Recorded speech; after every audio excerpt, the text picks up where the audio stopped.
So hello guys, welcome back to हॉरी India. आज मैं अपने चैनल पे लेके आने वाला हूं काली पनौती का लास्ट पार्ट 5। मेरे साथ चैनल में बने रहने के लिए चैनल को लाइक शेयर सब्सक्राइब जरूर करो और हाँ, मेरे इंस्टाग्राम अकाउंट को फॉलो जरूर करना। Let's go guys. पूर्णिमा की रात आई। कुएं के चारों तरफ जलती मसाले, हवा में राख के कण उड़ते हुए और उसके बीच खड़ी दो रूहें, एक काली जलती नफरत से भरी नीरा और दूसरी सफेद शांति लेकिन बहुत दुखी शांति देवी की आत्मा। रमेश बीच में दबा हुआ, उसकी सांसें अटक रही थी। जैसे ही उनकी उजली आकृति के सामने आई, पूरा गांव सन्न रह गया। उसकी आवाज बेहद शांत थी, लेकिन उसके दर्द भरी निगाहें। उन्होंने कहा, नीरा नफरत छोड़ दे, रमेश निर्दोष है। नीरा की आंखें लाल आग की तरह चमक रही थी। वही चीख, झूठ मत बोल, तूने मुझे कुएं में ढकेला था और हाँ, आज ये लड़का तेरी हथियार बनकर आया है। नीचे खड़े गांव वाले दहशत में एकदम पीछे हट गए। कुएं की दीवारें खुद ब खुद चटकने लगी। शांति देवी की आकाश की ओर देखना जैसे पुरानी यादें सामने आ रही हो। एक रात शांति और नीरा के बीच जमीन को लेकर झगड़ा हुआ था। नीरा गुस्से में कुएं के किनारे खड़ी हो गए। दोनों बहस करती रही।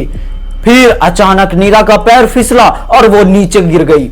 रमेश की मां ने चीखते हुए उसे पकड़ने की कोशिश भी की, लेकिन नीरा का हाथ फिसल गया। शांति देवी रोते हुए बोली, मैंने उसे नहीं मारा। उस रात मैं भी मर गई थी क्योंकि मेरे से नीरा को बचा नहीं पाई। रूह की आंखों में सफेद धुआं बनने लगा, जैसे आंसू टपक रहे हों। वह दहाड़ते हुए बोली, सच में अगर तू मुझे नहीं मारी होती तो मेरी आत्मा आज तक शांति क्यों नहीं पा सकी? शांति देवी ने शांति से बोली, क्योंकि जब तू मर रही थी, गांव वालों ने तुझे गाली दिया था, तेरी लाश तक नहीं ढूंढी, तुझे बिना दफनाए छोड़ दिया। गांव के कई लोगों के चेहरे शर्म से झुक गए। नीरा की रूह ने जोर से कई लोगों की तरफ उंगली उठाई। हाँ, तुम सब जिम्मेदार हो। तुमने मुझे चुड़ैल कहा, गायब कर दिया, लेकिन खोजा बिल्कुल भी नहीं। नीरा का गुस्सा अब कई गुना बढ़ चुका था। जैसे ही नीरा ने हमला किया, हवा भारी हो गई। कुएं के पानी से काले भंवर उठने लगे, पेड़ हिलने लगे, मसाले एक एक करके बुझने लगी। शांति देवी ने अपने हाथ उठाए, उससे हल्की सफेद रोशनी निकली। धड़ाम!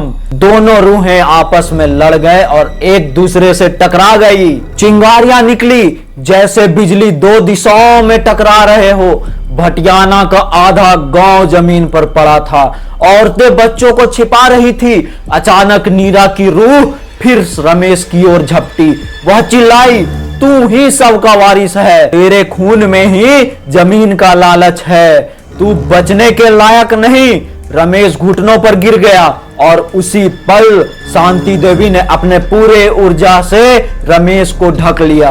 उन्होंने कहा, नीरा तू मेरी सबसे बड़ी गलती थी और रमेश मेरी आखिरी जिम्मेदारी है। पंडित समर जी ने चिल्लाए और रूह तभी शांत हो गई। जब किसी को एक मुक्ति मिले, इसके लिए जीवित आत्मा को अपने डर की बलि देनी ही पड़ती है। गांव वाले डर गए, कई लोग पीछे हटने लगे। अचानक रमेश खड़ा हुआ, उसकी आंखों से आंसू आ रहे थे। उसने कहा, अगर मेरी वजह से ये सब कुछ हो रहा है तो मैं ही अपना डर और अपना भूत खत्म करता हूं। पूरे गांव में खामोशी छा गई। रूहें एक से एक देखने लगे। शांति और नीरा दोनों ने उसकी ओर देखा। रमेश धीरे धीरे कुएं के किनारे जाकर बोला, नीरा बुआ, अगर आपकी मौत मेरे ही परिवार के जिम्मेदारी के कारण हुई तो आज मैं आपको वही शांति दूंगा जहां से आपको कोई नहीं बचा पाया। और उसने अपनी कलाई काट ली। गांव चीख उठा। जैसे ही खून की एक बूंद जमीन पर गिरी, कुएं का पानी अचानक नीला से सफेद हो गया। नीरा की रूह गुस्सा से भर गया। वह धुआं बनकर उड़ने लगा। उसका चेहरा शांत हो गया था और वह फुसफुसाई, शांति मुझे अब जाकर शांति मिली है तेरी इस बेटे की वजह से। शांति देवी ने रमेश को गले लगाया, फिर धीरे धीरे हवा में धुल्ल हो गई।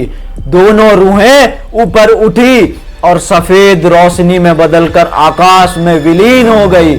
कुएं का पानी पहली बार साफ लग रहा था। दीवारों पर नाखूनों के निशान मिट गए। हवा हल्की हो गई। पंडित समर जी बोले, अब यह भूमि फिर से पवित्र हो गई है।